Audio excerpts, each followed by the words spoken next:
The video I'm about to show you popped up on Reddit, and I think it shows some interesting things about the Russian casualty evacuation, or CASEVAC process, and how their state of medical readiness and leadership is lacking. If you're watching this on YouTube, YouTube prevents me from showing hurt, damage, or injury and shocking content. So this video is censored on YouTube, but the uncensored video is on Substack for free. Although if you toss me $5, I'd really appreciate it. The link to the uncensored Substack is down below. I have a policy about not running ads for t-shirts whenever I show stuff like this, so if you could help support the channel by buying a $5 paid Substack membership, I would really appreciate it. I geolocated the airfield to Rostov-on-Don's military airbase. I believe these soldiers are on this tarmac right here by this administration building, and you can confirm that location by this radio tower in the distance. The Google Earth document that I used for my calculations is available on my Substack. The aircraft is an Ilyushin IL-76MD. You can see that based on the tail number. I believe the relative lack of recognition pictures shows that this is a somewhat new aircraft. Let's go to the video. These soldiers are Cargo 300, which means wounded. Cargo 200 are deceased soldiers. In the American Army, we would say WIA, or Wounded in Action, for Cargo 300, and KIA, or Killed in Action, for Cargo 200. Couple of weird things pop out at me. First, there is trash all over this flight line. There's even some dude's bike just dropped here and some random dude wearing a hat. You don't want trash near the flight line, and you especially don't want hats because they can get sucked into jet engines and cause FOD, or foreign object damage, to the engines. So this is a safety issue.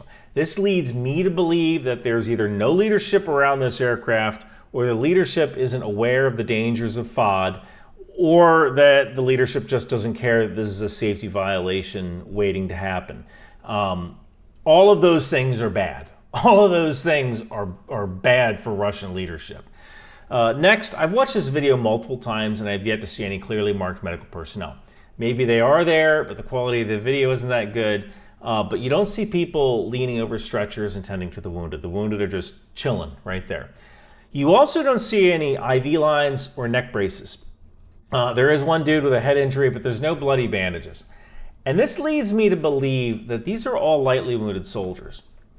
So now I think, why are you evacuating lightly wounded soldiers?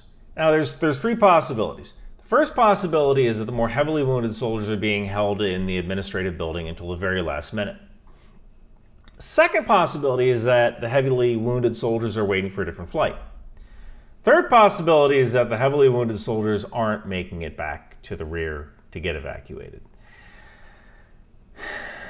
That perhaps these heavily wounded soldiers are going from Cargo 300 to Cargo 200 in transit just because of poor medical evacuation on Russia's side.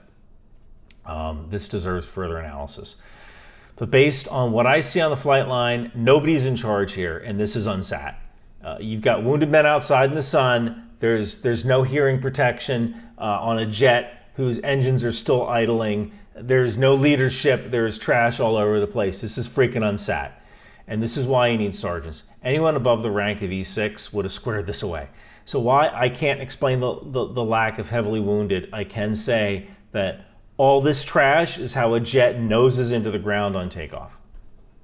So I hope these kids get the care they need and recover, and spread the word in Russia about the conditions that they're in. Again, this video is on my Substack for free. If you could toss me $5, I'd really appreciate it, because this is my job now. And thank you so much for watching.